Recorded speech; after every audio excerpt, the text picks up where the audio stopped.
West Coast Cookbook and Speakeasy with Chef Justice Putnam. Netrootsradio.com.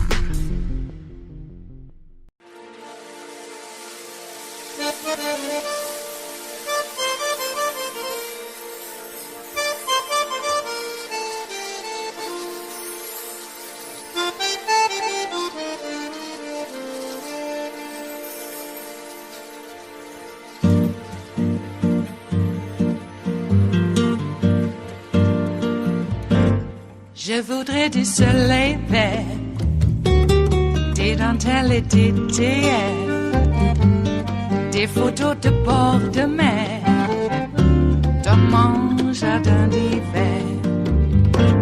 Je voudrais de la lumière, comme en Nouvelle-Angleterre. Je veux changer d'atmosphère, dans mon jardin d'hiver. Ma fleur sous la pluie de novembre, tes mains qui courent, je n'en peux plus de t'attendre. Les années passent, il est loin, là je tombe. Nul ne peut nous entendre. Je voudrais du Fred Astaire, revoir un latte. Florida in the 1950s. Florida governed very much as a deep South state. Long series of segregationist governors at that point, even in a state with the fastest growing population in the country and an increasingly diverse population, particularly getting more and more diverse all the time in Florida cities. That state in the 1950s was effectively run by hardline conservatives just from the rural parts of the state. Very, very conservative state in terms of its governance in the 50s. And in the 1950s, the most powerful politicians in the really hardcore conservative Florida state government, they decided that they were going to go after the NAACP. And they were going to make a big show of it. They were going to bring the power of the state government to bear on going after and exposing and running to ground the NAACP because they said the NAACP was a bunch of communists. The NAACP was, of course, at the time fighting for civil rights, fighting for desegregation, among other things.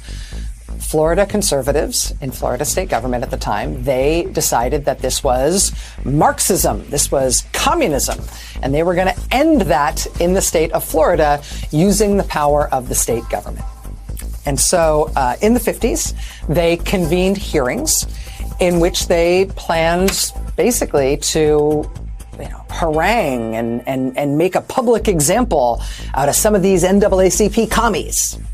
And they called up NAACP members as their witnesses for these live hearings. And what survives on tape from that history, which we have the benefit of today, is that those NAACP witnesses were having none of it. They were not going to take this lying down. They were not going to be used for some political stunt. And when push came to shove and it was time to do those public hearings, they just ran rings around the politicians. They ran rings around this Florida Inquisition that was supposed to shut them down. Listen to this. I protest against this committee. I think it's illegal. I think it's immoral. And I think it's indecent. I was born and bred in Dade County. I am an American citizen. I believe in the heritage of America. I believe in the principles of the Constitution of the United States.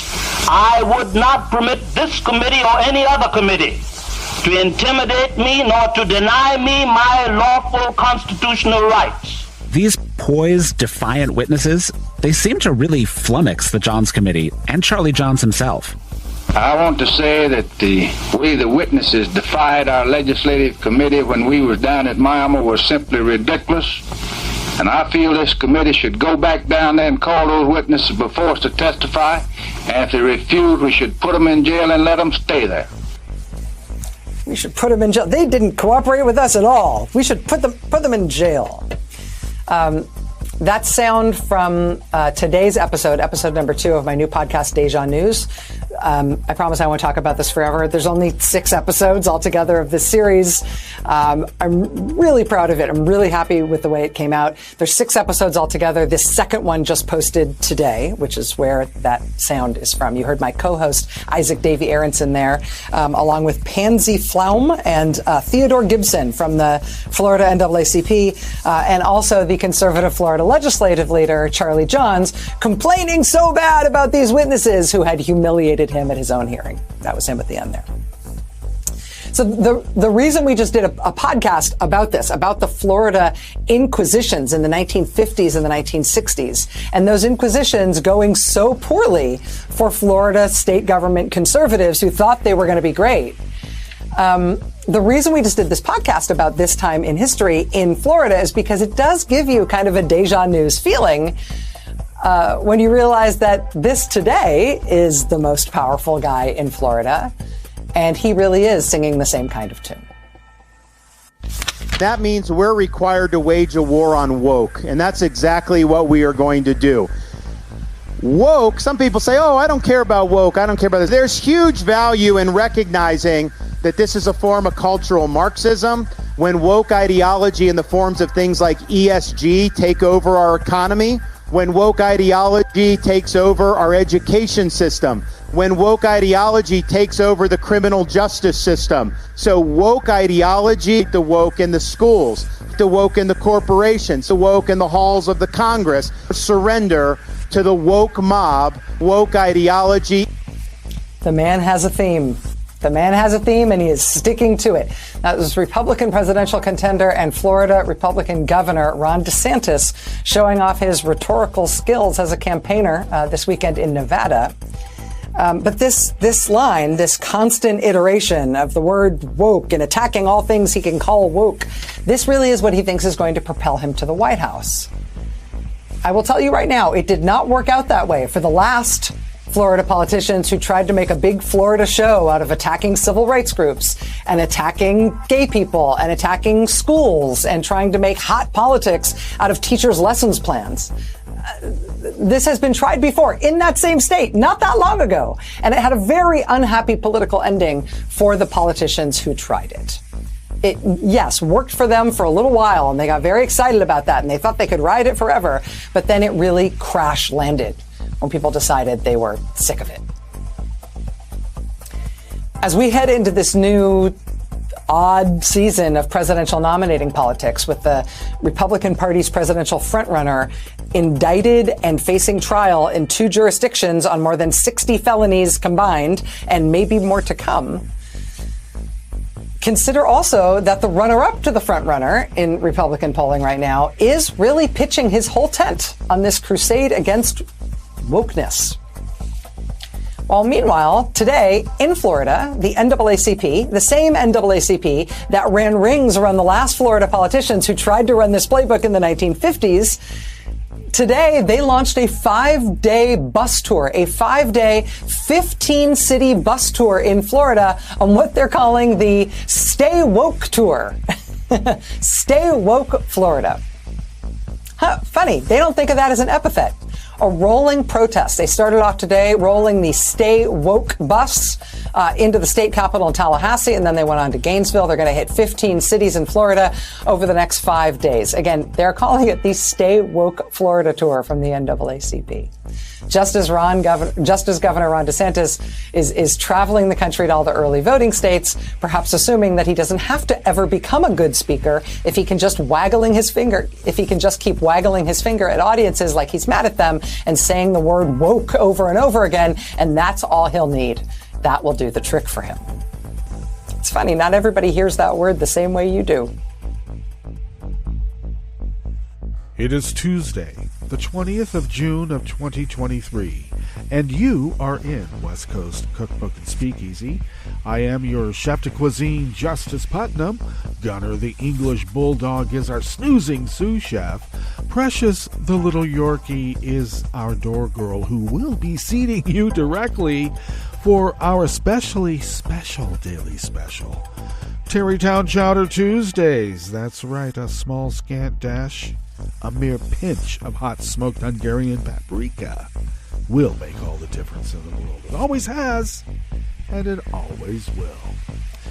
Well, I opened up the Daily Co's page just to my diary for the show notes and links that we curate for you, and on the Mac, and for some reason I might have done something, but it's like really enlarged, like a lot more enlarged than I deem comfortable. I'm not that bad with my eyesight just yet. I mean, it's not good. I'm wearing glasses, of course, to be able to read, but this is, yeah, I couldn't read it. It's a little blurry, but it's been expanded, so I guess I have to go into settings and see what's up. I might have done something, who knows? Other sites are not like that, I've noticed. They're all in their usual font size, but we can just muddle on through, because you know what they say in the theater, the show must go on. Come hell or high water. And sometimes hell and high water come at you one after the other, and you don't know which is coming first, and sometimes they come both at the same time. But the show must go on. So, Trump can't shut up. I just had to get that in, because, you know, there's an old adage in every film noir, every like hard-boiled detective novel ever written or even thought of, that the perp who just won't shut up is guilty as hell. Or they know a lot more and they can implicate other people, and then you kind of glom onto them. Okay, you keep talking. The idea is answer the question at hand and keep your trap shut. Every lawyer says that. But the interrogator, I mean, you don't even need to waterboard these people sometimes. They just want to let you know that they didn't do it. Yeah, it wasn't me. And then. And excuses and whining and excuses. Or sometimes it can just come out just as a normal bit of blather, and they just won't shut up. Well, I think that you slap the cuffs on them, get them arraigned, put them behind bars, because they're obviously a danger to themselves and the community at large. And which is more important, huh? Well, so that's an interesting predicament for this fellow to be in, but what can you do? I don't know. Speaking of interesting predicaments, how would you like to be one of the only surviving sons of Joe Biden? Can you imagine if if Beau was alive? I mean, they've gone after Beau and he's dead. Jeez. Trump whines on that confessional. Everything that Trump says on Fox News or on Truth Social can and will be used against him by Jack Smith in a federal court of law. I swear it will. But so yeah, Hunter Biden got a cop to a couple of tax charges and having a gun while using drugs, I guess. There must have been some sort of picture that was purloined, by the way. The fruits of a crime. They stole Hunter Biden's laptop. Somehow got a hold of it. That's why I say purloined. The same with Ashley's diary. That was purloined too. Except in that situation, I think that it's actually been... How many times can I say actually? I think that has been adjudicated as a real crime, that it was indeed a stolen object. So, yeah. And yet, Trump says his family's been treated so much worse than no other family has ever been treated.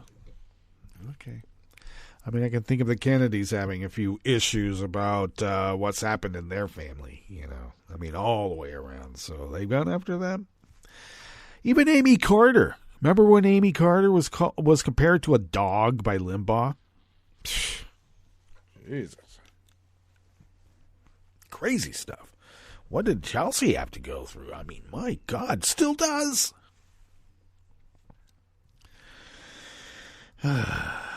So, old Hunter. They came after him. Good and dirty Joe.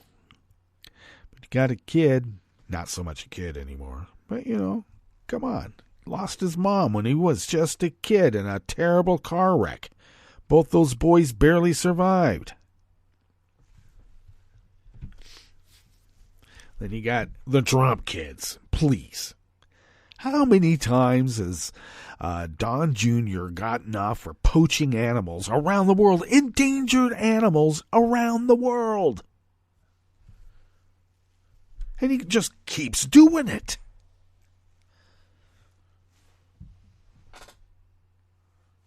Oh, yes, Your Honor. Don't throw my client in the bamboo cage of penance. Please let him go home. He won't ever do it again. Here, let us pay you. And he keeps doing it. Sorry, I had a little tickle in my throat, and I needed to cool the fire with a little bit of hot coffee. That's how you do it. Had to bring it a little bit closer. So, wow, how was your Juneteenth? This not really about barbecue and beer and all that. Is there like a law that a federal holiday can only become a federal holiday if it has a track on being able to be gentrified like all the other ones? I don't celebrate Cinco de Mayo, especially with the idea that, well, I will say this. Mexican brewing standards really do you a lot closer to the German brewing standards, whereas our beers, like Bud Light and others, are watered down. If you want to pay for water, pay for water. If you want to pay for some beer, I used to work for a brewery, and that's what we used to say to everybody. The reason our beers cost a little bit more than those watered down beers is because we have beer in our beer, not water. Well, of course you have water. But, so the American brewing standards that are supposed to be along the German for lagers and whatnot, what they found is that they can just add water. And when they said, oh, you want to go light? You want to lose calories? Or not use up? Or you don't want to have calories in your beer? Add water. Okay. So you're paying for water. And I got to tell you, as expensive as water's going to get, might as well just drink beer. Did you know, actually, that the reason that beer became such a predominant libation is that it wasn't really considered a libation. It was a way for people to actually get water, because water sources were contaminated with all sorts of stuff. Because they used animals for husbandry and transportation. And they didn't care about what they did with their own, shall we say, aftermath of their feasts. So people drank beer, so it was like purified water. It was. That's how you got it. So that's why you probably had the kind of society that you had for a long time, is because people just didn't take care of their water sources and cleaned them up. Once we started cleaning them up, now what do we have? I don't know. They want to start dirtying the water again. That's great. Okay. So,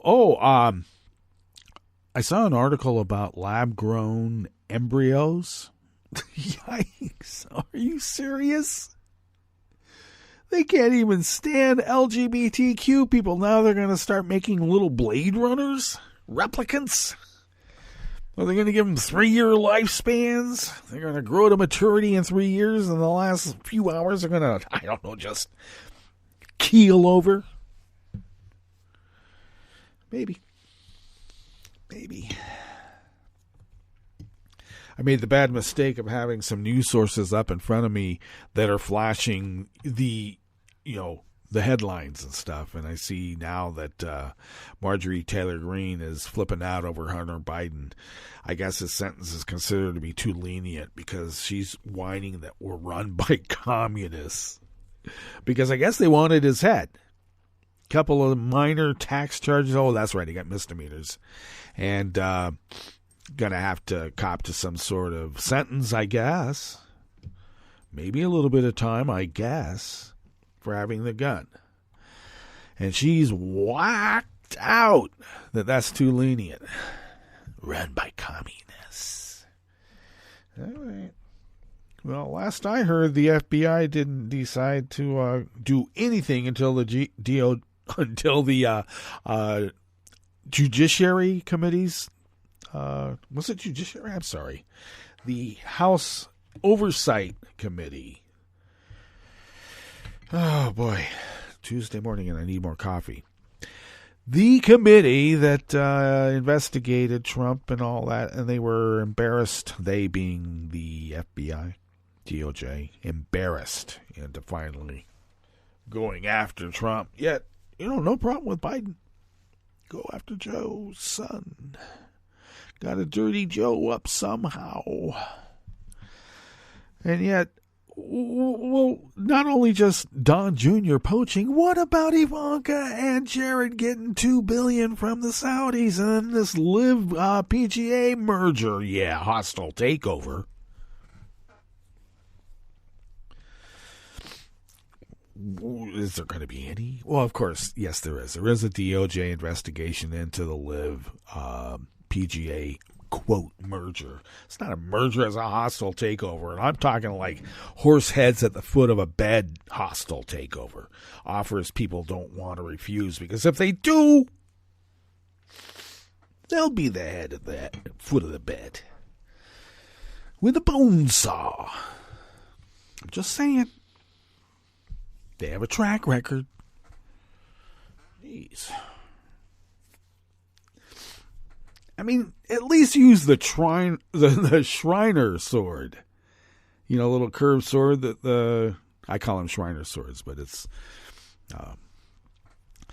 what they like to execute people with over there in Saudi Arabia and public for everyone to see. Yeah, the killing grounds.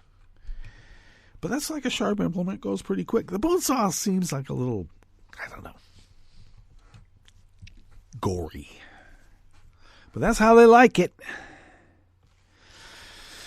So, yeah, there is a little bit of investigation on that end. But it does seem odd how this fellow by the name of Donald Trump lives in the rarefied climes of getting away with it. He was on Bret Baier, bearing all, thinking that if I just confess to every single crime, how outlandish it is in the world, I'm off scot-free.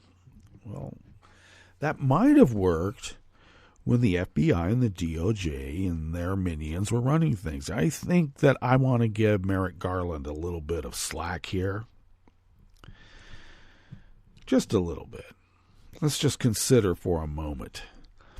He walks in as Attorney General and he sees what the hell is going on and who occupies it. And he finds out right away he's got some problems. He needs to go on a rat hunt. But he also has a job to do, and that's defend the Constitution of the United States of America. So what does he do?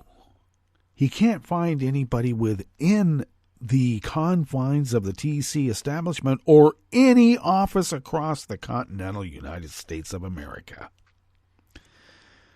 So he goes overseas to a guy who's not been inured to the culture of whatever it is that exists in the FBI and the DOJ that would allow a Donald Trump to do what he does. And now look what's happening. So I'm just saying, Merrick Garland had his hands tied by the corruption, the deadly corruption that exists in our upper echelon. So when I hear defund the FBI and all that BS, they want to get rid of the last vestige of the good guys, the good apples. A couple of good apples makes the whole barrel bed in our worldview. You get those good apples out of there. Mucking up the place. They're do-gooders. Okay. All right, well, that's what's going on. And so we do have, we do have a curated show for you. Yes, indeed. And we will tell you what it is in just one moment when I go to this expanded version of whatever I have on my my diary on Daily Coast here. But as we begin in the Bistro Cafe of West Coast Cookbook and Speakeasy on this Tarrytown Chowder Tuesdays, the disciplinary hearing to disbar Trump coup attorney John Eastman begins in California today. Opponents of offshore wind energy projects in New Jersey are furiously passing wind energy restrictions. Passing wind energy restrictions. I have an adolescent quality. Can you tell? I just can't shake it. And Montana officials said a victory by the young plaintiffs in the climate trial would not stop them from continuing their blood oath to the fossil fuel industry. Doesn't matter what we do, they're going to still bend a knee in fealty to their masters. After the break, we move to the chef's table, where Mexico's president announced the appointment of a 35-year-old woman lawyer as interior secretary, considered the country's top cabinet post. Only the second woman in the history of Mexican politics. And Amazon, Marriott, and other companies vow to hire thousands of refugees in Europe. I think maybe there they'll actually get a living wage. I think. All that and more on West Coast Cookbook and Speakeasy. Bon appetit.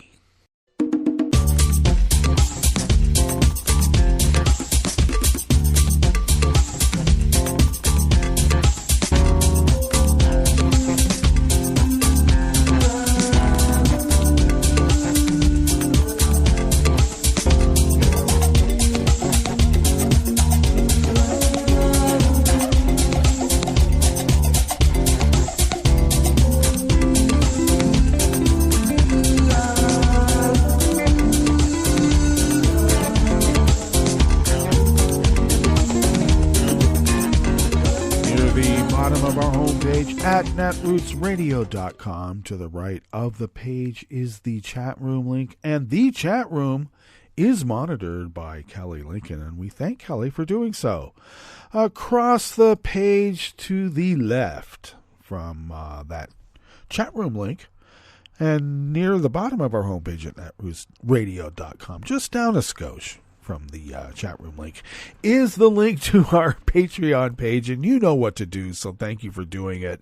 And thank you to those of you who will consider doing so in the future. And what is that? Well, become a recurring Patreon of Netroots Radio. It helps us pay our bills and keeps this powerhouse of resistance resisting as the founders originally intended so many, many years ago. If you would like to follow Netroots Radio on Twitter, you can do so at Netroots Radio, and Tom takes care of that. You can also find us on Spoutable and Mastodon at Netroots Radio as well. So thank you, Tom, for doing all of that and everything else. Follow me on Twitter, Mastodon, and Spoutable at Justice Putnam. You know that I post the show notes and links diary on Daily Codes, and that comes up 10 minutes before showtime. You can always find the show notes and links diary by following me on the social media feeds that I mentioned, and that way you can read the actual articles in which we, sample.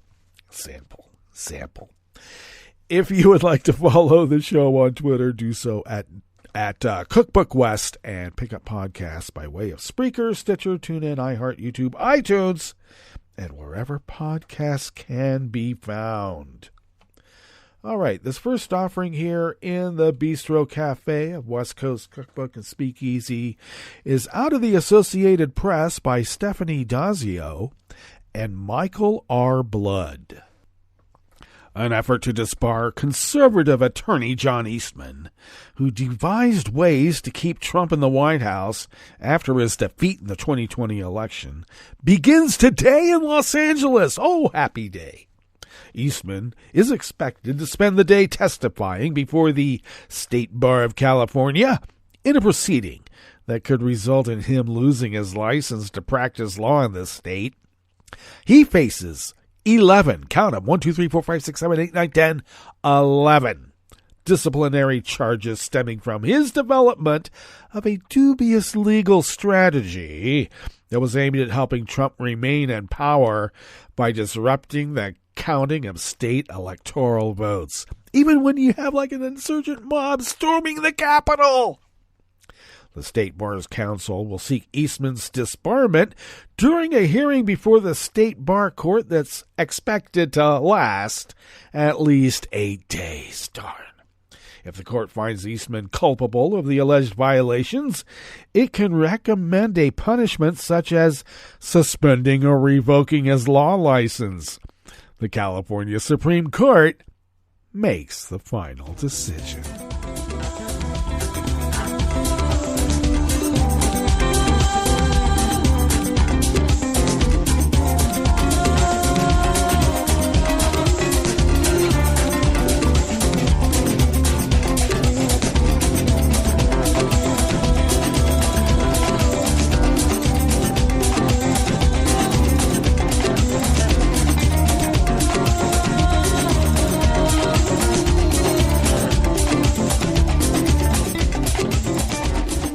Perry, also of the Associated Press, fancy that, brings us this next offering here in the Bistro Cafe of West Coast Cookbook and Speakeasy, Tarrytown Chowder Tuesdays.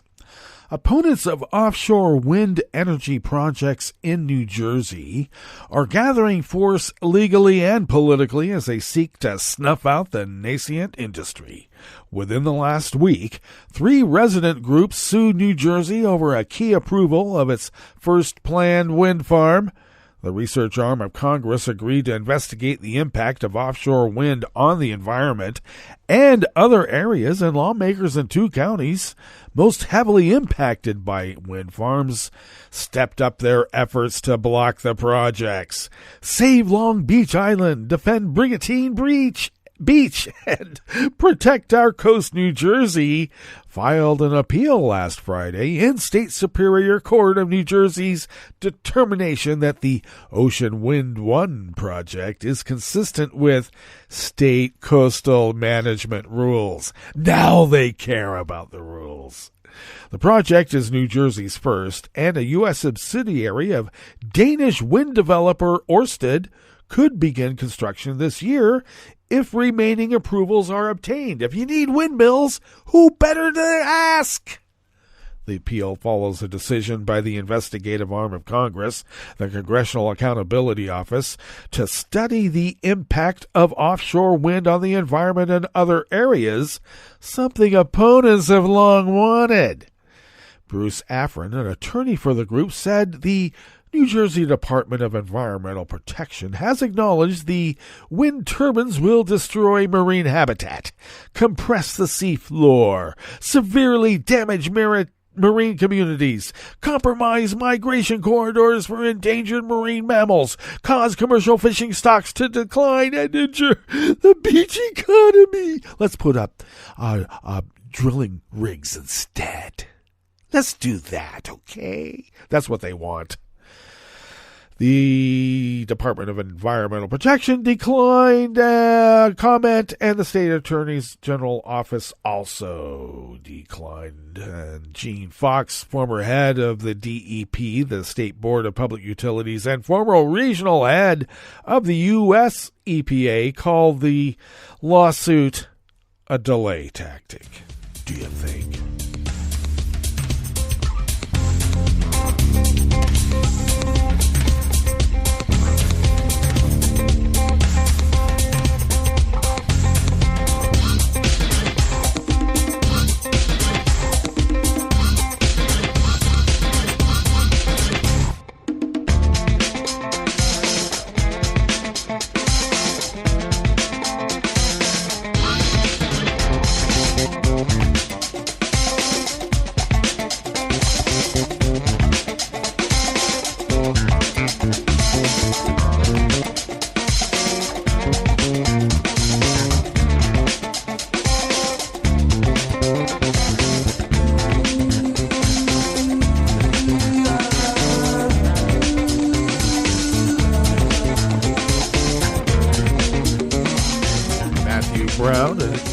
Beth Hansen of the Associated Press brings us this final offering here in the Bistro Cafe part of West Coast Cookbook and Speakeasy. Montana officials sought to downplay a first-of-its-kind trial taking place over the state's obligations to protect residents from climate change, saying yesterday, Monday, that a victory by the young plaintiffs would not change approvals for fossil fuel projects. Nothing you say or do will stop us. Attorneys for Montana's Republican Attorney General laid out their defense following a week of often emotional testimony in state court from young people who sued the state in 2020. The 16 plaintiffs, ranging in age from 5 to 22 years old, say they are being harmed by wildfire smoke, excessive heat, and other effects of climate change. They're asking a judge to declare unconstitutional a state law that prevents agencies from considering the impacts of greenhouse gases when issuing permits for fossil fuel development. Final arguments were expected today, days earlier than scheduled, after the state did not call one expert witness who was expected to testify and sharply limited the testimony of a second expert. Plaintiffs' attorneys had questioned the credibility of the two witnesses who said Montana's greenhouse gas contributions were of little significance versus global totals. Scientists say greenhouse gas emissions from coal, oil, and natural gas are making the earth hotter, and that every additional ton makes a difference, scientists say. Montana has never denied a permit for a fossil fuel project, according to the plaintiffs' attorneys. The state's lead environmental regulator said that permitting practices would not change if the young environmentalists win their case. Well, of course they would. They're Republicans. All right, that brings us to our break. And when we get back from that break, we will go through weather from around the world, and we will finish up with the stories that we have curated for you today, royally. You are listening to West Coast Cookbook and Speakeasy, and we will be right back. You are listening to netrootsradio.com. Please hang up and try again.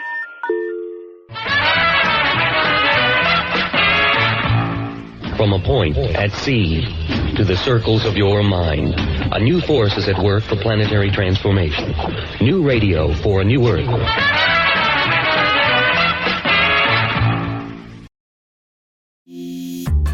This program is presented by the Centers for Disease Control and Prevention.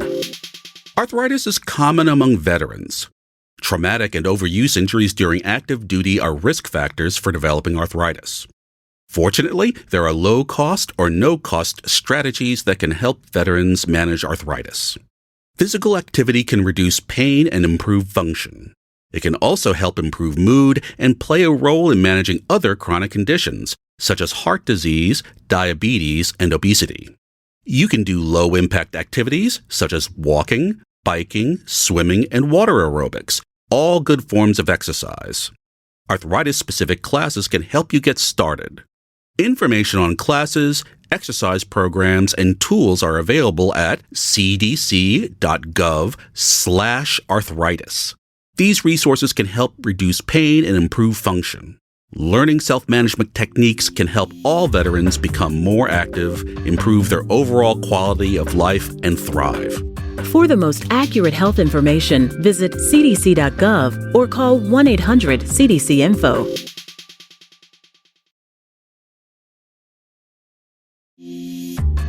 This program is presented by the Centers for Disease Control and Prevention.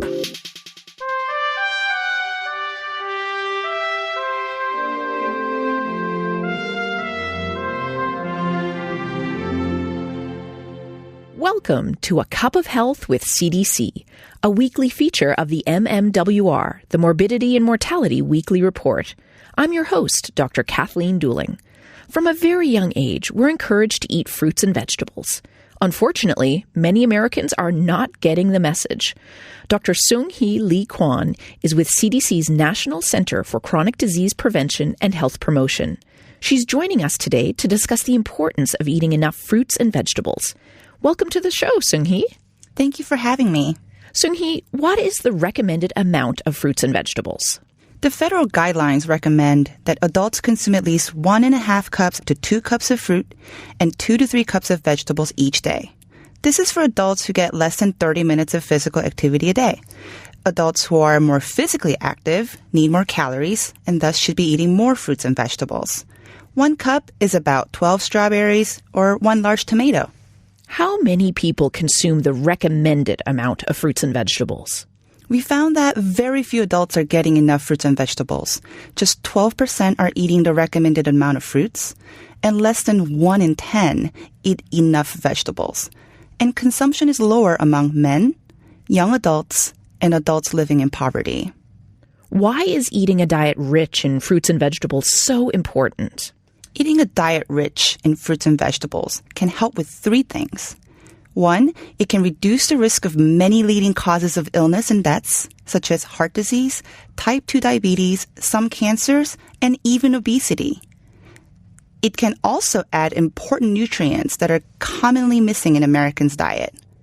And it can help with weight management if adults consume fruits and vegetables instead of other calorie-dense foods. How can we meet the recommended daily intake of fruits and vegetables? Try to fill half of your plate with fruits or vegetables at each meal or every eating occasion. Making fruits and vegetables the focal point of your meal will help you meet your recommendations. For example, recent studies have shown that adults get most of their fruit during breakfast and snacks.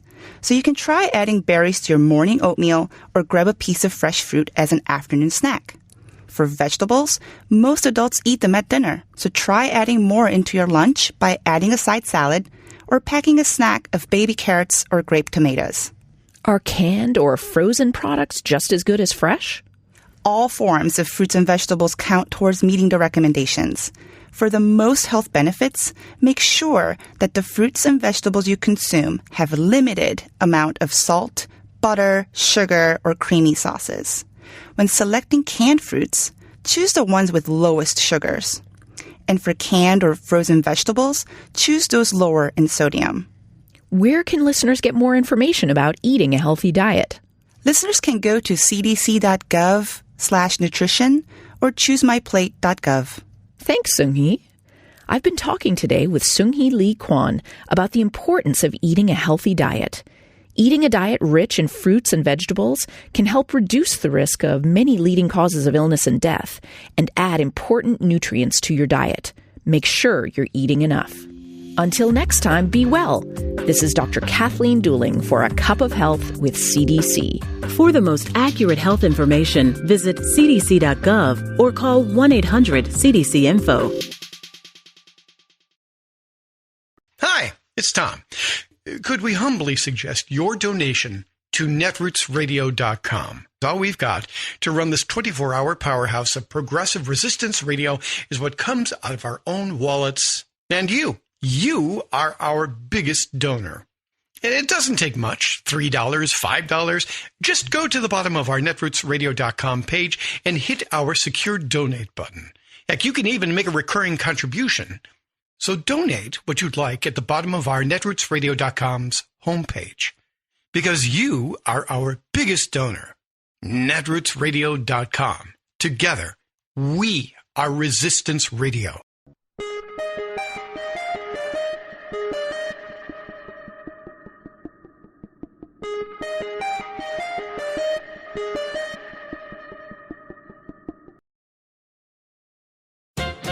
Years ago, a Texas lawmaker got caught using his official position to enrich himself by taking money from special interests in exchange for voting their way. The culprit did not deem this as corrupt, but just the normal ethic of an enterprising business transaction. "I seen my chances," he explained, "and I took 'em." This is the Clarence Thomas Code of Ethics.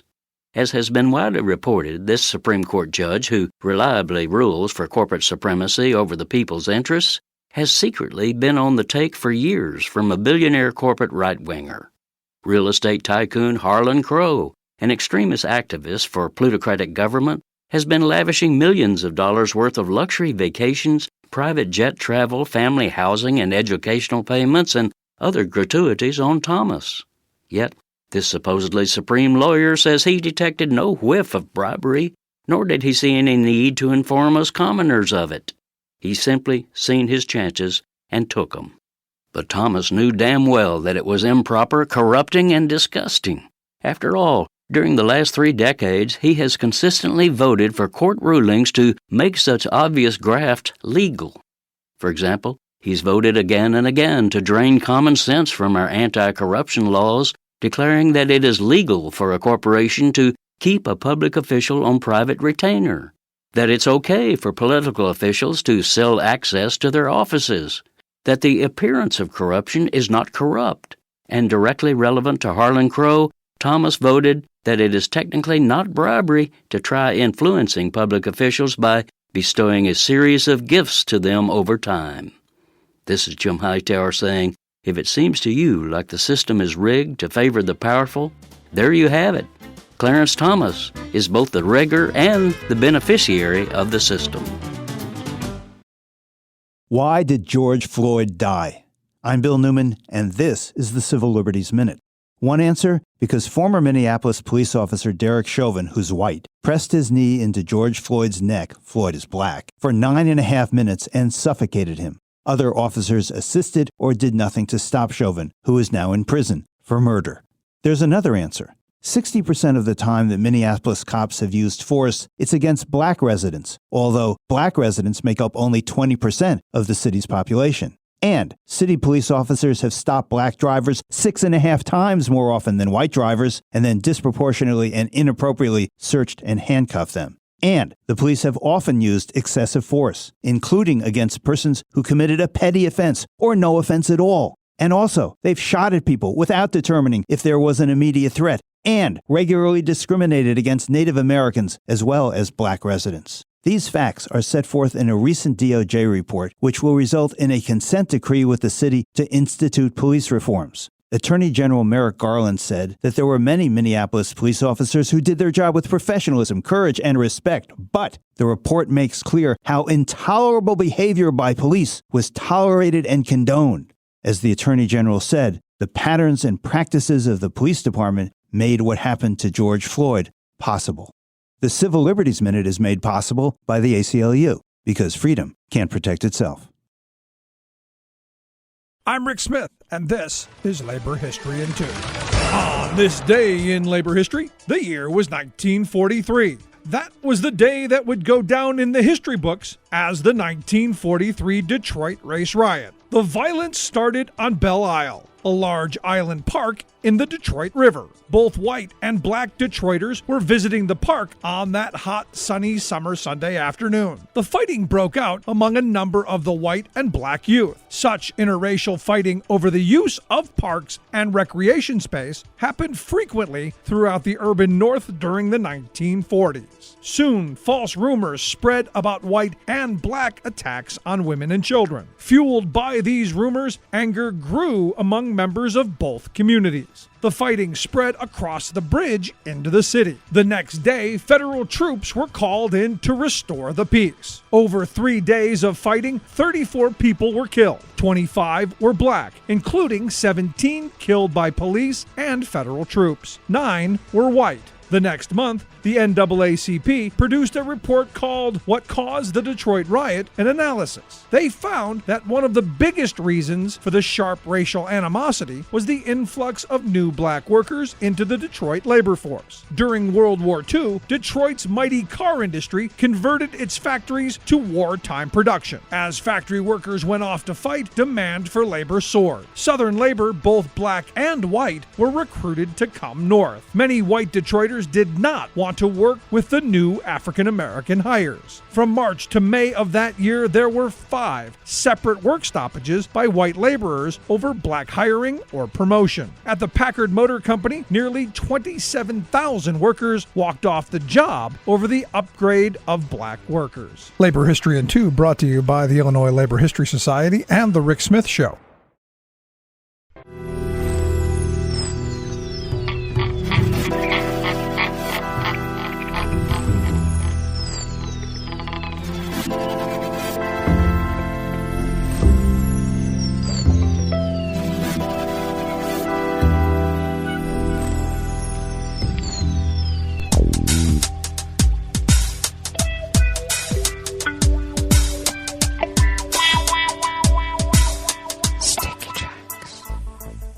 Thank you for accompanying us here to the chef's table at West Coast Cookbook and Speakeasy, Tarrytown Chowder Tuesdays. We always begin weather from around the world along the banks of the Rogue River in the Rogue River Valley of Southern Oregon on the west coast of the continental United States of America, where it is currently 51 degrees Fahrenheit, expecting highs in the mid-70s. Sunshine and clouds mix throughout the day with winds out of the north-northwest at 5 to 10 miles per hour. I should mention we had quite a bit of rain yesterday and last night. Cleared the skies, though it was already clear to begin with, but how nice. Mostly clear tonight with lows in the low 50s, winds out of the northwest at 5 to 10 miles per hour. Then sunny tomorrow with highs in the low 80s, winds out of the north at 5 to 10 miles per hour. Grass pollen remains very high right here in Rogue River, Oregon, and I can attest to that. The air quality index, though, is in the good range at 10 parts per million. That's getting down there. And the daytime UV index is very high at level 9. So I'm wearing a big old floppy hat. Barometric pressure is falling at 30.21 inches. Visibility is at 9 miles. And relative humidity is at 92%. Weather from around the world is brought to you by a crowd of crowdsourced weather stations that a crowd crowdsources from around the world because that's the weather underground. It really is. London is 72 degrees and cloudy. Paris is 78 with showers in the vicinity and a thunderstorm advisory that could impact critical electrical infrastructure. Kiev is 72 and cloudy. Kabul is 80 and clear. Hong Kong is 85 degrees with light rain showers. Tokyo is 70 and partly cloudy. Sydney, Australia is 41 degrees and clear. San Francisco, California is 58 degrees and sunny. And New York is 70 degrees Fahrenheit and cloudy. And that is weather from around the world, brought to you by a crowd of crowdsourced weather stations that a crowd crowdsources from around the world.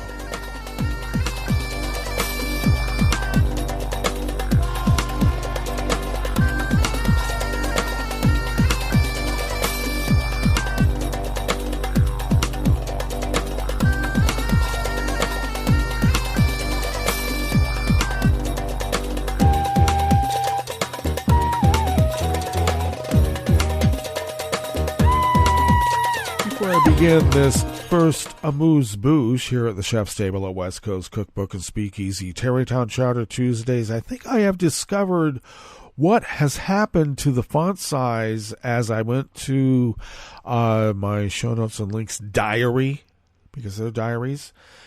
It must be something going on at Daily Co's. I know that they have let go of quite a few people who made the site run seamlessly, shall we say, for the most part. And I would just suggest that maybe this font size, maybe a lot of people said that before it was too hard to see because it was too small, maybe. I think it's a tad too large right now. So maybe we'll just have to live with it for a while, but that's what's going on. I tried out the website on Daily Co's on a couple of different devices, and they all have this somewhat weird expanded font size.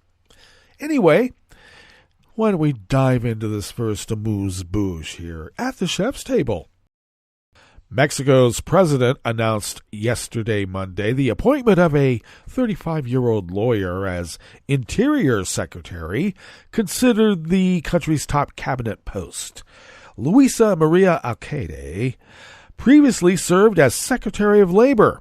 In that post, she oversaw the implementation of reforms meant to ensure fair and transparent voting procedures and free organizing in Mexico's corruption-riddled union sector.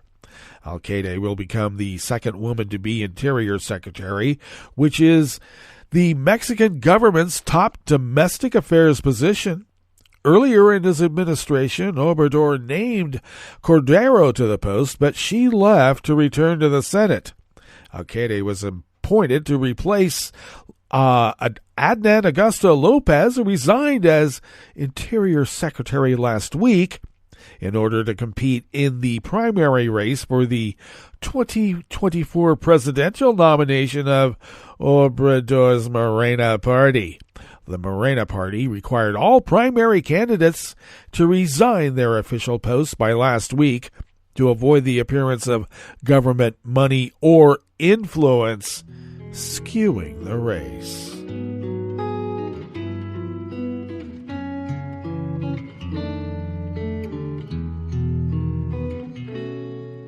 Je te donne c'est mon amour pour la vie entière.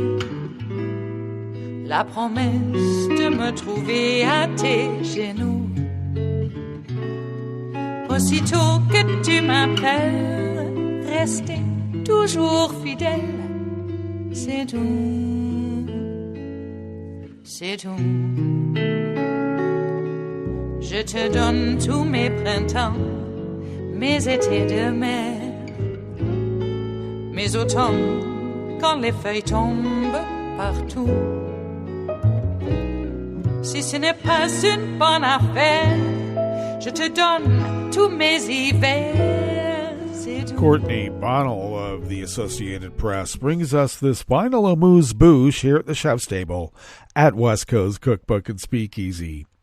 Multinational companies, including Amazon, Marriott, and Hilton, pledged to hire more than 13,000 refugees, including Ukrainian women who have fled the war with Russia, over the next 3 years in Europe. Just ahead of World Refugee Day today, more than 40 corporations say they will hire, connect to work, or train a total of 250,000 refugees, with 13,680 of them getting jobs directly in those companies. The hiring push in Europe was organized by the Tent Partnership for Refugees, a nonprofit founded by Chobani CEO Hamdi Ulukaya that connects businesses and refugees, and is being unveiled at a gathering in Paris. The group's first summit in the U.S. last year led to commitments to hire 22,725 refugees. In the new round, Amazon leads the pack, vowing to hire at least 5,000 refugees over the next 3 years in Europe, followed by Marriott and Hilton with 1,500 each. Starbucks and ISS with 1,000 each, and smaller commitments from brands like Adidas, Starbucks, L'Oreal, PepsiCo, and Hyatt. Amazon announced 27,000 job cuts earlier this year, part of a wave of layoffs after tech companies ramped up hiring during the COVID-19 pandemic. Those layoffs primarily affected salaried office jobs, not grunts out there on the turnstile. Well, that brings us to the end of our broadcast period for the day, but you do know Netroots Radio broadcasts on, and we will be meeting up here tomorrow for Smothered Benedict Wednesdays. So do stay tuned to Netroots Radio all day and all night for all the breaking news as it breaks, and we will meet up here tomorrow, right here in West Coast Cookbook and Speakeasy. Bon appetit.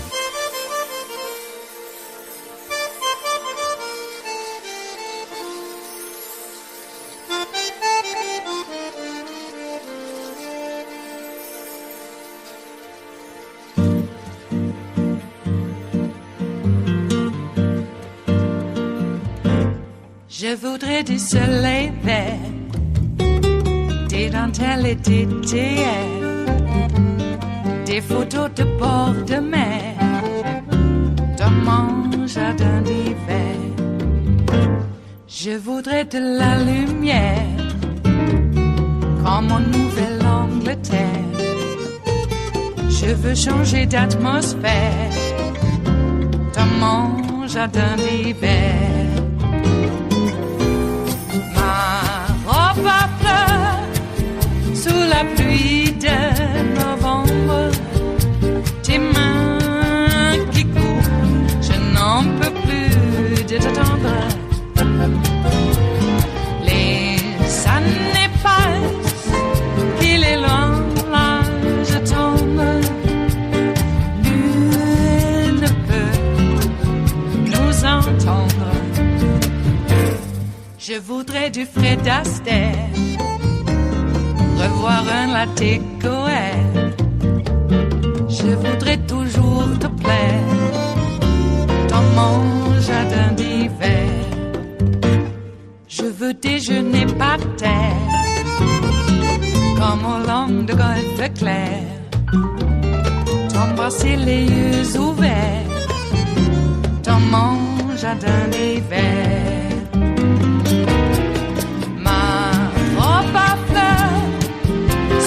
Pluie de novembre, tes mains qui courent, je n'en peux plus de t'attendre.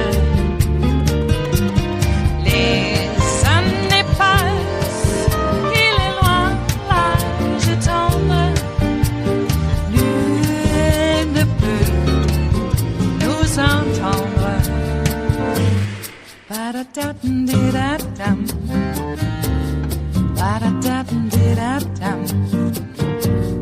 Ba-da-da-dum-di-da-dum. Dans mon jardin d'hiver. Ba-da-da-dum-di-da-dum. Ba-da-da-dum-di-da-dum. Ba-da-da-dum-di-da-dum. Dans mon jardin d'hiver.